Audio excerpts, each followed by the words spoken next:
Nigel Worthington, this is a view that you don't normally get from a seat here at Bootham Crescent, looking down on the pitch. You're usually a bit closer right down there. But from that view, how do you see refereeing these days and referees, officials? Well, the refereeing officials' job has become more difficult. Certainly, probably since Sky TV has stepped into the arena, and obviously huge finances behind it. I think there's more spotlight on them.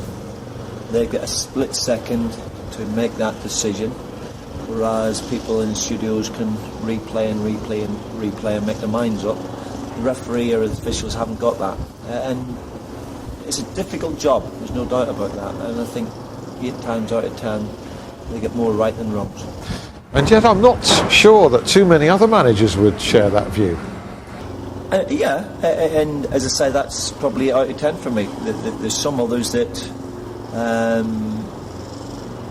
certainly having had the experience in League Two, that I honestly think there can be better officialism done throughout. Now, whether that's over the course of the training scenario,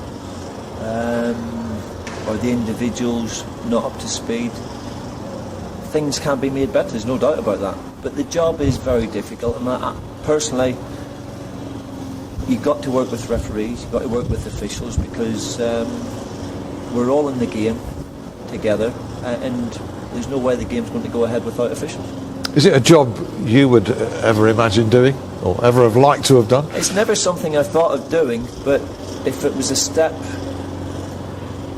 getting into the game and you're in love with the game, then I think it's certainly that other avenue that they can be in. I know an individual who his day job is working in a bank. He's now probably one of the top people on the official side in the Premier League, Champions League, been to World Cup finals. Right. And for somebody like that who enjoys the game and can step away from the day job and do something that he really enjoys, I think great credit to them for having the courage to put the front foot forward and make it happen. Who are we talking there? It's Darren Cann. Darren Cann, who Howard Webb's assistant. Howard Webb's assistant. Darren Cann, there's the three of them. Mullally, fantastic team. But Darren is somebody who's from Norfolk, where I live, so I know Darren well. Right. And for somebody like that to be brave enough to step away from the security of an everyday job and go and perform and be part of, probably, we'd all admit, a very, very good threesome when it comes to making those really, really fine decisions. They do a fantastic job. Yes, and quite a risk he took, as you say. Darren Cann, Mike Malarkey with Howard Webb at the last World Cup, and again at this World Cup as well. So you'll be sitting there with an interest. I will, because more of an interest. I've known Darren before, and obviously now after that he's at Old Trafford and the likes of all the big stadiums. But I just think it goes to show that people, if they're dedicated to the game and then really focus on their job, they get more decisions right. And I think that's a big thing, what I just said, focused on their job to make sure that they do it well. Because as we all know, whether it's winning leagues, relegation from leagues, winning a match, losing a match, that fine line of making the decision is key. And if you take the top level, where there's huge financial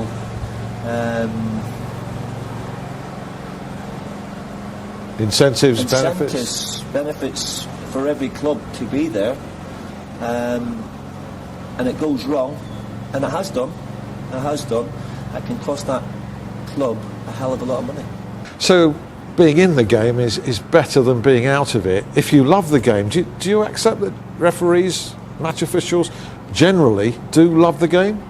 I would think to step into that job, I think you've got to have a certain amount of love for the game, because it is as I say, it's a difficult job at the best of times, and I'm talking 15, 20 years ago. Now, the spotlight is on you from every way, and you've got to be really focused and want to do the job. And I think there's, I can't speak for everybody because that wouldn't be fair, but for people to be there, put themselves forward, allow themselves to be criticised for whatever reason, the game can't live without them. They're out there to do an honest job, and we've got to appreciate and work with and try and make better if and when required. It's certainly thankless, that's for sure. Well, it's a little bit like management now. Very similar. And it's nice to have a manager having sympathy with referees, which isn't altogether common. Do you think that they get too much criticism from your profession or not? You're always going to get individuals who, no matter good, bad, indifferent decisions, what they make, ain't going to be right if you've lost a game. But I'm only speaking from my own experience. If we come away from a game where we've lost it through an inept decision by an official, you've got to live with it. It ain't going to change. The referee and the officials aren't going to change their mind once it's been given. You live with it, and I'm a big believer what goes round in football comes around. If you've lost something early in the season, you might get it back later on in the season. But we have got to work together, and I think the more we can work together, I think the better the game will become. Is there enough communication between the two sides, do you feel? Well, or should it even be looked at as two sides? If you look at it from my playing days, which is a number of years ago, I can remember the banter on the pitch between referees and the players was absolutely fantastic. And you think, even then you think, well, he hasn't got the right to say that to me. But it was all in good humour, and you maybe gave a bit back. He took it, or the officials took it, but you knew there was something coming back the other way. Now, whether it was a serious quip or something with a little bit of fun in it, but it was there. Nowadays, I just feel that that's been taken away. You get assessors sitting in the stands, marking the referees. It's very, very much by the book. I honestly think there's got to be the human touch where there is a bit of banter.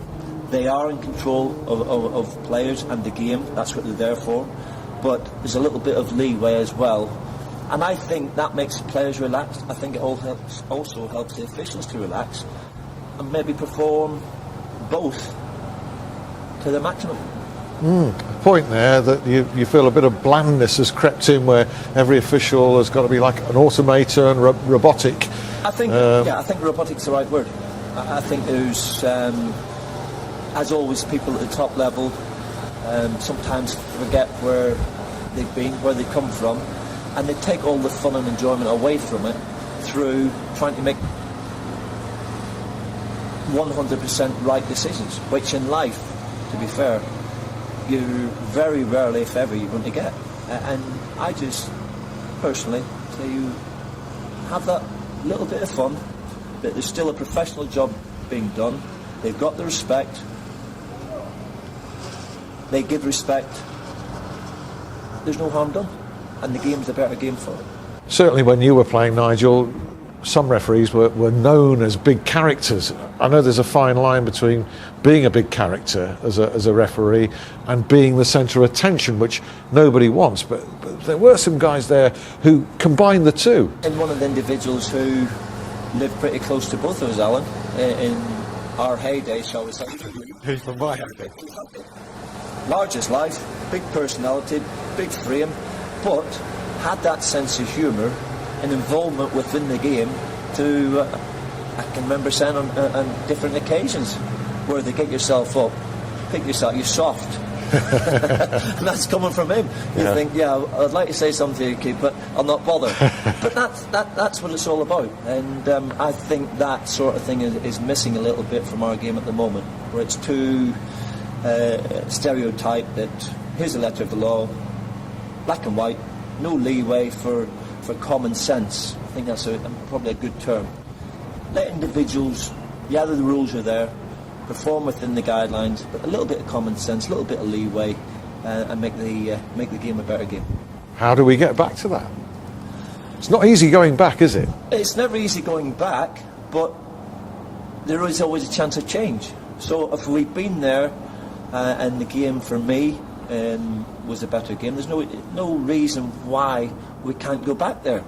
We know all the rules. The rules are there, but for the referees, the officials, just to have that relaxed approach, but still in control of the situation, I think would be good for all. And I think the referees and officials would enjoy the role within the game a lot more. Certainly some of them, I think, would like to go public on occasions and explain decisions and maybe be more accessible. Is that something you would like to see?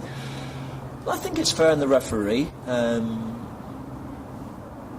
They do their game. They trot off into the dressing room. You're not allowed to knock on the door until 30 minutes later, which is fine. There's a cooling off period. I can understand that. But do we really need that? We're all adults. There's emotion in the game. Officials have got emotions the same as managers or players. And at the end of the day, it's just about making the game a better game all round, to add to the wonderful game of football that it is. I suppose not all managers, everybody's different, not all are as calm and as level as you. Certainly as a player, you rarely got into confrontation on the field with referees. Touchlines are an area of conflict, aren't they now? I don't think you get involved in that side of it, but there are an awful lot jumping up and down. There are an awful lot of managers in the ear of the fourth official constantly. Is that helping the game? I can tell you one little story, Alan. And once you do it once, you tend not to do it again, unless you're maybe a Chelsea manager. Okay. Where a few years ago I was at Norwich and I had a verbal altercation with an official, which resulted in me reporting to the FA, which eventually finished up with Nigel Worthington getting quite a steep fine. And you sit down and you think about it, you've made your point, but at the end of the day, whatever the officials, the decision they make, once it's made, they're not changing their mind. They ain't changing their mind, unless it's a player they've wrongly sent off, or they've looked at the DVD again, they're not going to change their mind. So why go through all the emotional upset within yourself, probably embarrassing yourself and the club at the same time? Accept it, get on, and as I said earlier, what goes around comes around.